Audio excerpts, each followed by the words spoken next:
Hey guys, and welcome back to How Logical.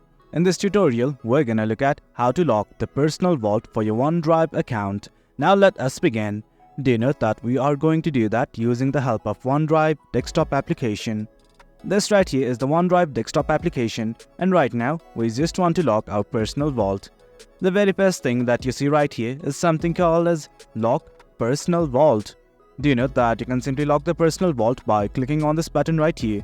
In case you don't find this button, let's simply go to settings. At the top right, you will see a gear-like icon. Simply click on it and something like this will open up.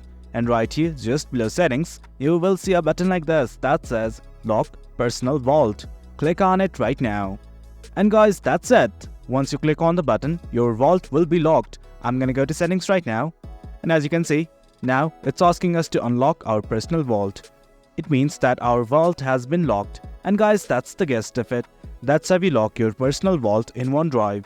Hope you guys found this video informative, and for more content like this, do remember to hit like, share and subscribe. Your support fuels us. Until next time, thank you.